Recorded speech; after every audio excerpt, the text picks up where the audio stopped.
ඔබ පිහිනුම් තටාකයක් නඩත්තු කරගෙන යාමේදී ෆිල්ටර් හැන්ඩල් එක සමහර වෙලාවලට අක්‍රිය වෙනවා. ඒට හේතුව තමයි එහි වැලි සිරවීම.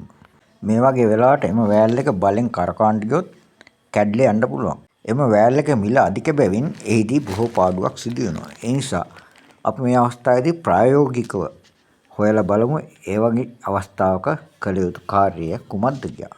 දැන් මෙතන වැකුම් කරලා ඉවරයි. නමුත් ෆිල්ටර් හැන්ඩල් එක හිර වෙලා මේක තිරිපැත්තට කරකවන්න බෑ.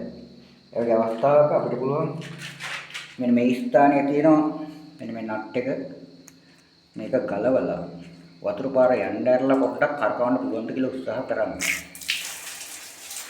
නමුත් එහෙම උත්සාහ කරත් මේ හැන්ඩල් එක කොහෙත්වත් කැරකෙන්නේ නැහැ. ඒ වගේ අවස්ථාවක අපිට කරන්න තියෙන ඉතුරුලා තියෙන එකම දේ තමයි මෙන්න මේක වටේ තියෙන අර නට් එක ගලවලා මේකේ වැකුම් ෆිල්ටර් හැන්ඩල් එකේ උඩ කොටස අයින් කරන්න. හොඳයි. මම ඔයාලට සම්බන්ධව දෙන්නම්. හොඳයි.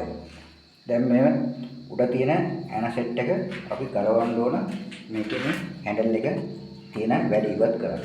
හොඳයි. ඊට කලින් අපි ප්‍රථමයෙන් කරන්න ඕන මෙන්න මේ තිබෙන පූල් එකෙන් එන සහ යන මේ වෑල් සියල්ලම වහන්න ඕන. ඒකට මේ ස්ථානෙට දාලා එකක් තියෙනවා. ඒ සීල් වල වහලා තමයි එක අපි ගලවන්න පටන් ගන්න ඕන. මෝටරෙන් ඇදලා දෙන වතුර ෆිල්ටරේට ඇතුල් වෙන්න බටර් ලයින් දෙකක් තියෙනවා.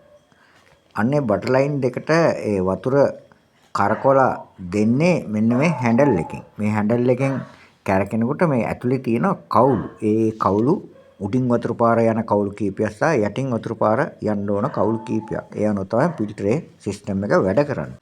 අපි දැන් මේ මල්ටි වෑල් එකේ උඩ කොටස ගලවලා ඉවරයි. මෙහිදී ඒ ගලවන්න ප්‍රථම අපි අනිවාර්යයෙන්ම සැලකිලිමත් වෙන්න ඕනේ උඩ කොටසේ උඩ හැන්ඩල් එක හැරිලා තියෙන පැත්ත මොන පැත්තද කියලා. සමහර වෙලාවට වැරදීමක් වුණොත් අපේ අර කවුළු වලින් අර වතුර යන පැටි සම්පූර්ණයෙන්ම මාරු වෙන්න ඉඩකඩ තියෙනවා. වඩා හොඳයි නිතරම ගලවනකොට මේ පළවෙනි කට්ටේ තියලා ගලවන්න එක.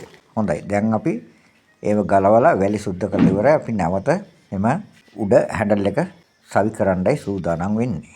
මෙම උඩ කොටස ගලවනකොට මේ මැද තියෙන ස්පීන් එකක්. ඒ නිසා බොහොම පරිස්සමෙන් කල්පනාවෙන් ගලවන්න ඕන.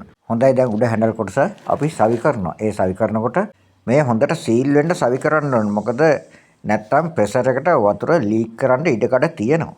හොඳයි. දැන් අපිට දකින්න පුළුවන් අර තද වෙලා තිබ්බ වෑල් හැන්ඩල් එක දැන් කැරකෙනවා. ඒ කියන්නේ වැලි හිර වෙලා තිබ්බ වැලි දැන් එයින් ඉවත් වෙලා තියෙනවා. ඒ නිසා දැන් අපිට මේ සවි කරන්න පුළුවන්. අපි දැන් මේ ගලවපු නට් ටික නැවත සවි කරගන්නවා. ඔන්න දැන් මෙම කොටස නැවත තද කරලා ඉවරයි. දැන් අපිට මේක තනියම වතෙන් උනත් මේ හැන්ඩල් එක තමට අවශ්‍ය තැනට කරකවා ගන්න පුළුවන්.